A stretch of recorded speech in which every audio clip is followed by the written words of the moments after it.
I don't know exactly when the feeling started, but I remember the first time I couldn't ignore it. We were brushing our teeth, something we used to do together, kind of a dumb ritual that made our evenings feel complete.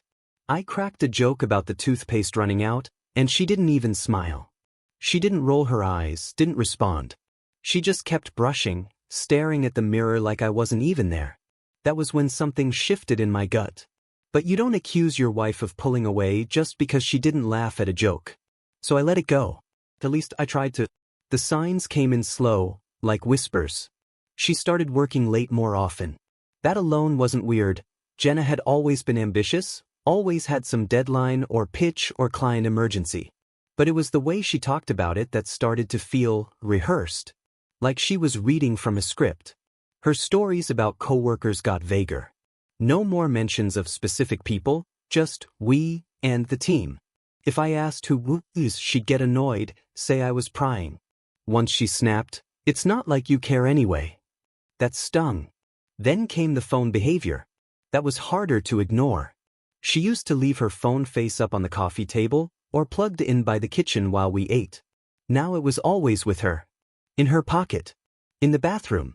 At dinner, she'd tilt the screen away when a notification popped up. One time, I glanced at the screen as she picked it up. It just said, Dean's smiling face with smiling eyes, and she immediately locked it and held it against her chest like a shield. I asked who Dean was, and she acted like I'd asked for her blood type. "A coworker," she said, like I was insane for even asking. I told myself not to make a big deal out of it. I didn't want to be one of those guys, jealous, insecure, needy. But it started eating at me. Every small detail. The way she suddenly had Thursday girls' nights every week, when before it was once a month at most. How she took extra time getting ready, full face of makeup, new dresses, heels that hadn't seen the light of day in months. I complimented her once as she left. "You look amazing," I said. She gave me a tight smile. "Yeah, well, the girls like to take pictures. You know how it is." Except I never saw those pictures. She came home late every time, always with some excuse. Traffic, lost track of time, dropped someone off. Once she said her phone had died. I tried to believe her, even though my gut screamed otherwise. What killed me was that she didn't even seem guilty. There was no nervous energy, no tension. If anything, she looked satisfied, relaxed. Like the time away from me was a relief. And then there was the smell. Jenna always wore perfume, usually something floral or soft and musky. But these nights? She'd come home with a new scent trailing behind her. A sharper, heavier one. Cologne. Not some store shelf body spray, either. It was something expensive. I knew the difference. I used to wear that stuff in college when I was trying to impress her. There was no way it just rubbed off in passing. That smell lingered. I tried to convince myself I was being ridiculous. I talked myself in circles, trying to rationalize everything away. But the truth kept pressing down on me, like a weight I couldn't shake. One Saturday afternoon, I was cleaning out her car. She'd asked me to vacuum the floors and refill her windshield fluid. She was always too busy to do it herself. That's when I found it, the receipt. A simple folded slip of paper, tucked in the passenger door pocket beneath a half-empty pack of gum. A hotel receipt. 2 nights prior. Issued for 2 guests. The name on the room, Jenna Miller. My mouth went dry. My hands were shaking. I stared at that tiny piece of paper like it was a bomb. When I confronted her, I wasn't yelling or even angry. I think I was still in shock. I held up the receipt and just asked, "What is this?" Her reaction was immediate. Defensive. Like I'd caught her doing something minor, cheating on her diet, not her husband. "Wow," she said, her voice tight. "So now you're going through my stuff? Do you think that's okay? Are you spying on me now?" I tried to explain, tried to say it wasn't like that I found it by accident, but she wasn't hearing it. She flipped the whole thing on me. Said I was paranoid. Accused me of being controlling. Called me insecure. "You don't trust me," she said, her voice icy. "And frankly, that says more about you than it does about me." And then she walked out of the room. I stood there holding that receipt like it was a loaded gun. My heart felt like it had been hollowed out, like the part of me that used to believe her was suddenly gone. From that point on, the distance between us became unbearable. We barely spoke unless we had to. She stayed out later. I stopped asking questions because I couldn't handle the answers. Every time I tried to reach out, to talk, to bridge the gap, she recoiled like my presence was some kind of burden. Her eyes held contempt now. Pure, naked contempt. Like I was something she had to tolerate, not someone she loved. The bed got colder. She stopped touching me even in passing. No more hand on my shoulder in the kitchen, no more kiss on the cheek when she left for work. I became invisible. And still, I didn't leave. I wish I could say I stood up for myself right away. I wish I could say I had the guts to walk then and there. But I didn't. I stayed. I waited. I told myself maybe it would pass. Maybe it was stress or burnout or some rough patch. People go through rough patches. But in my gut, I knew. I knew what I was looking at. I just wasn't ready to face it yet. Not then. I should have stayed home that night. I knew it even as I was putting on my jacket. Jenna had invited me to her company's holiday party, a formality more than anything. She said it was going to be low-key, which, coming from her, usually meant loud music, overpriced wine, and her pretending I didn't exist once we walked through the door. But I said yes. I thought maybe, just maybe, we could pretend for a few hours. That maybe some of the warmth we used to have could resurface if we stood next to each other long enough. Wishful thinking. When we got there, it was like I'd stepped into someone else's life.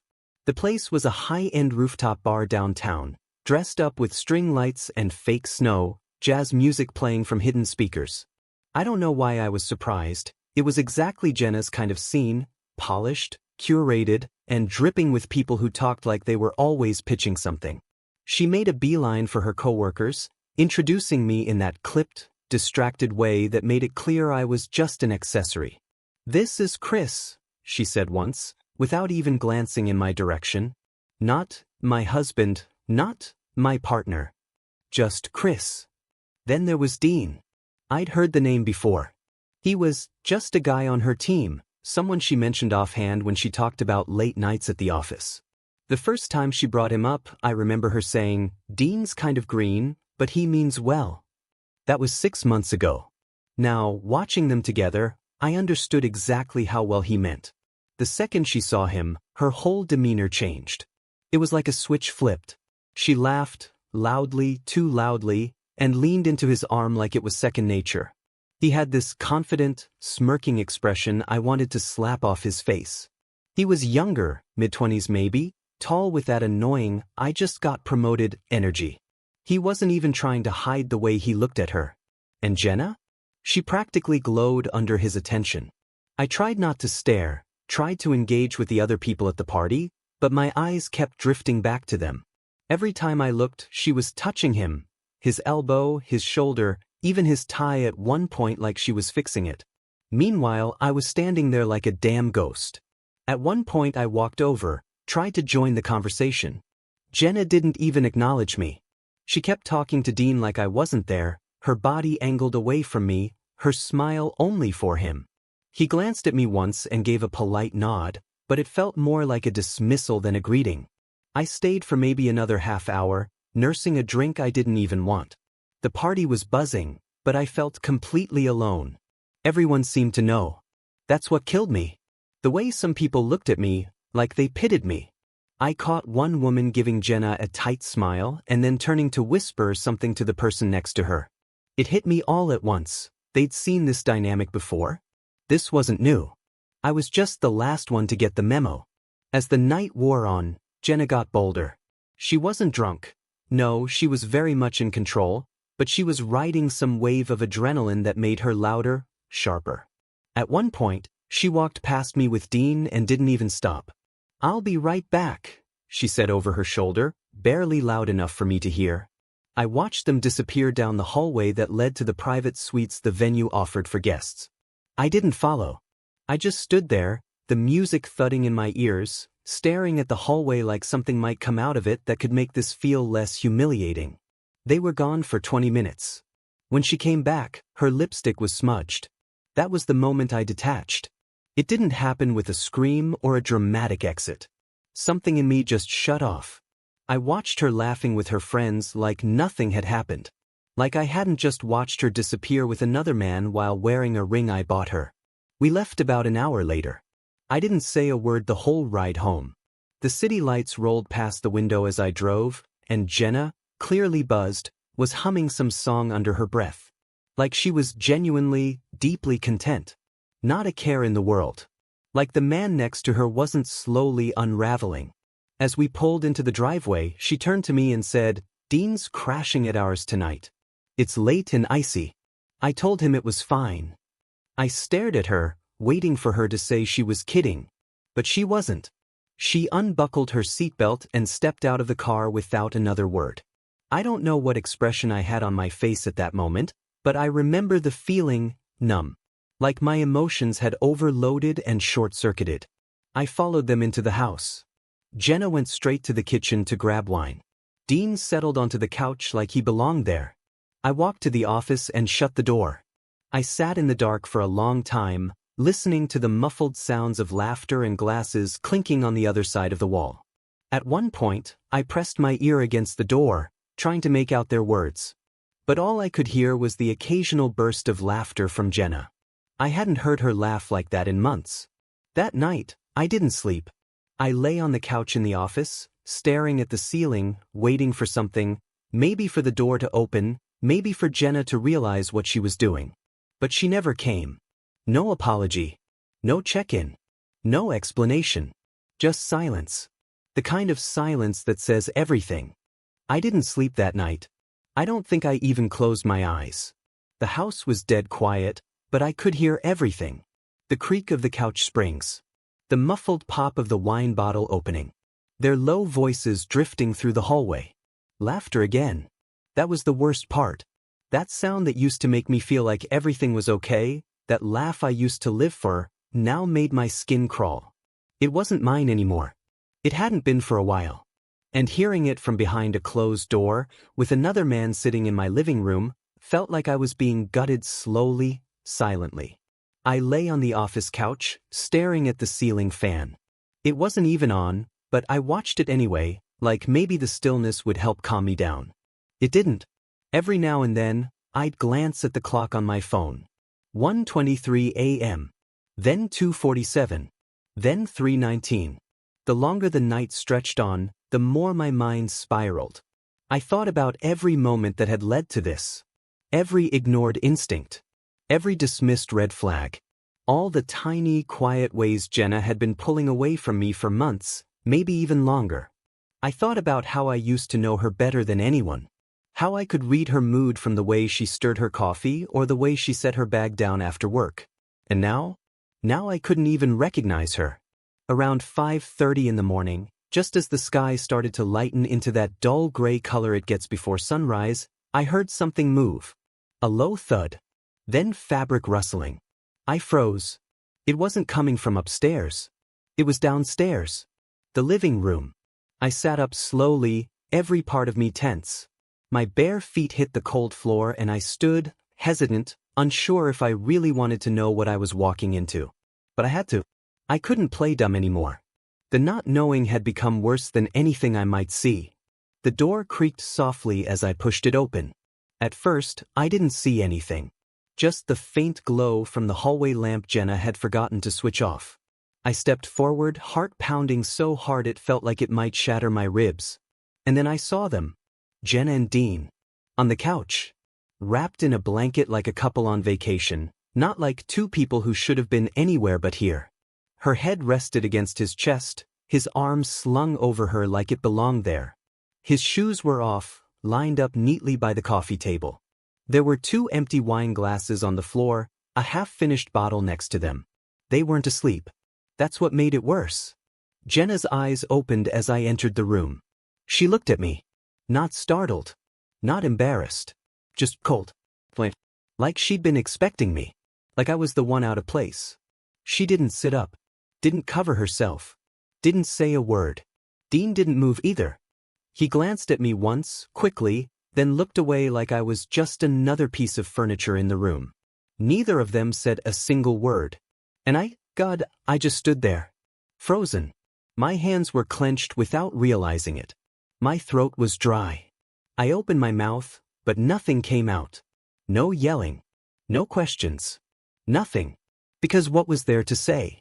Everything I'd tried so hard not to believe was laid out in front of me like a damn exhibit. No denials. No excuses. No, it's not what it looks like. It was exactly what it looked like. I turned around. I didn't know what else to do. I just turned and walked away, each step feeling heavier than the last. The hallway stretched longer than I remembered. I passed the kitchen, the framed pictures on the wall, wedding photos, vacation snapshots, memories that meant nothing now.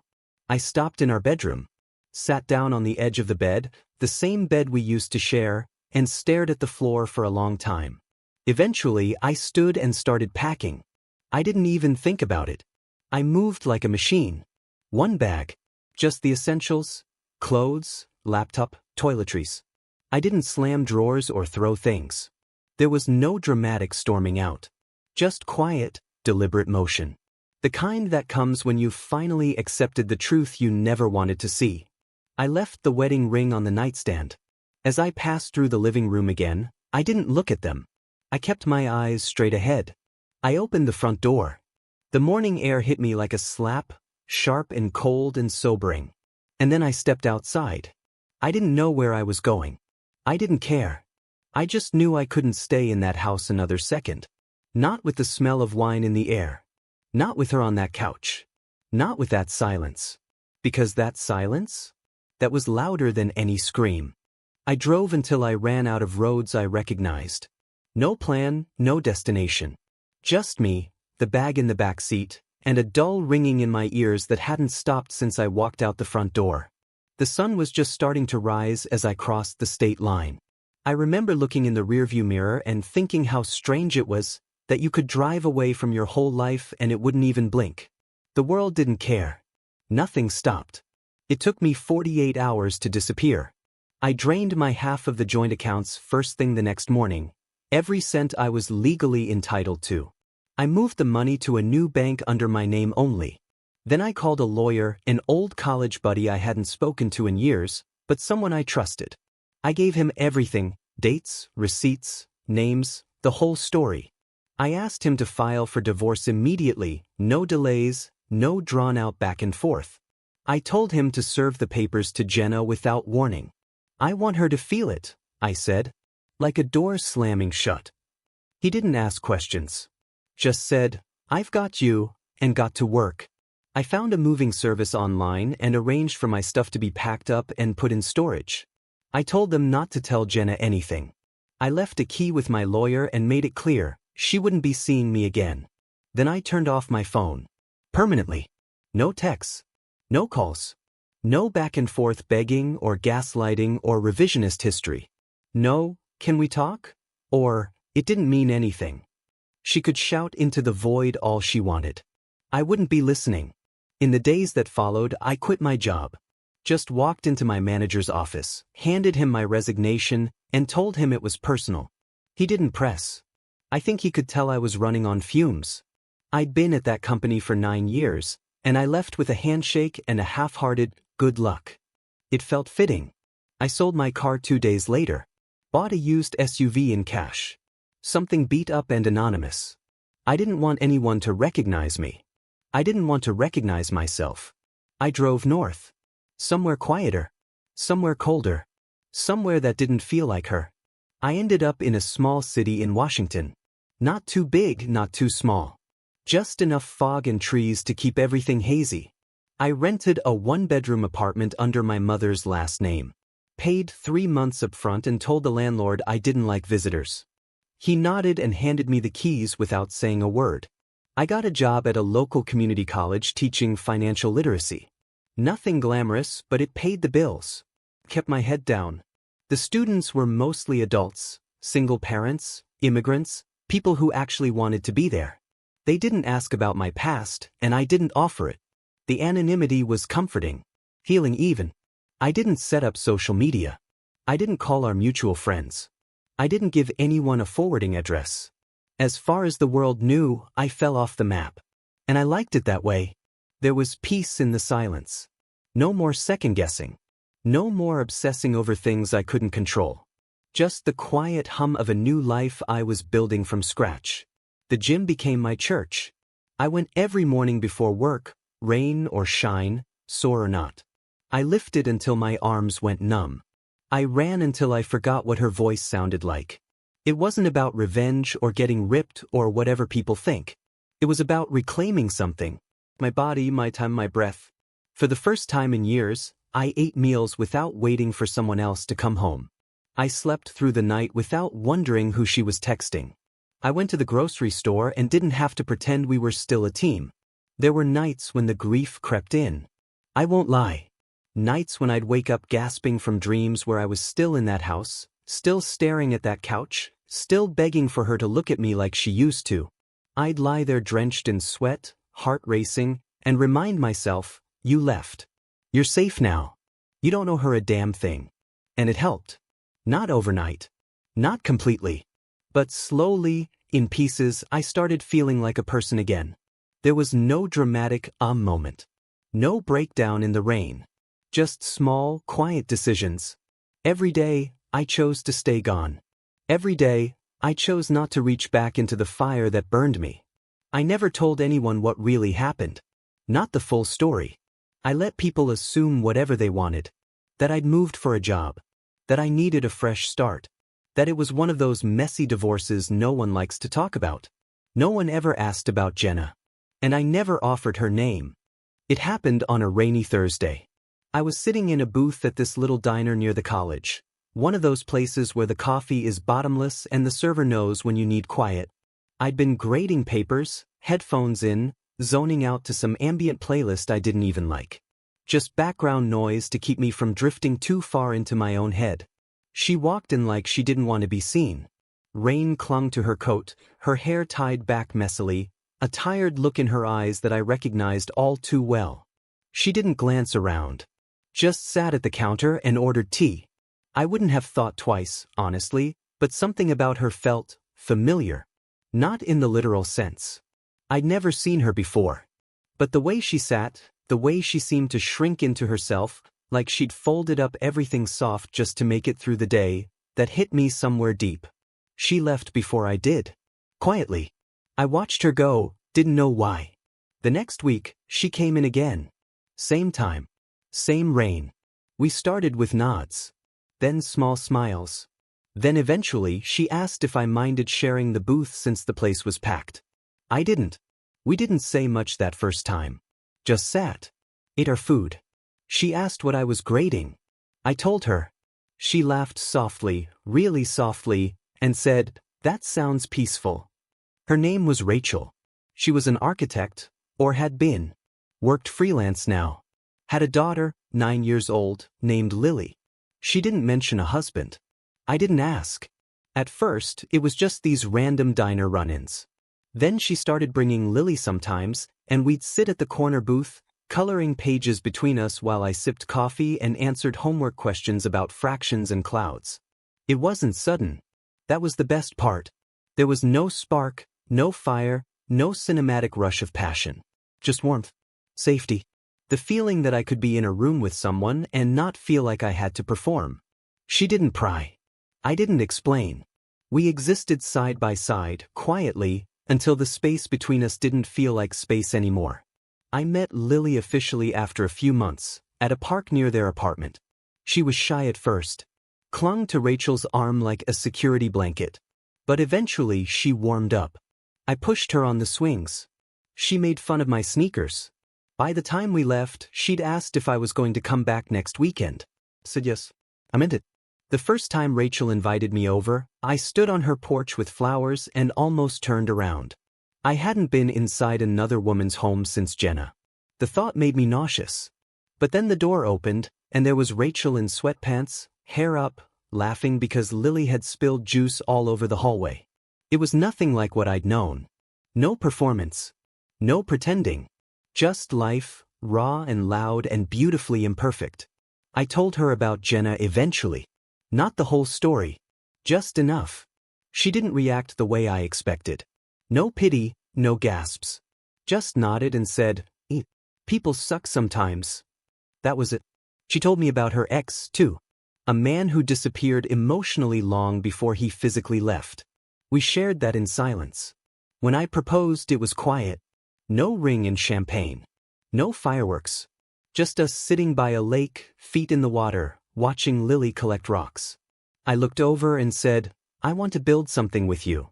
She didn't say anything for a second, just grabbed my hand and said, "Okay." We got married a year later. Small ceremony.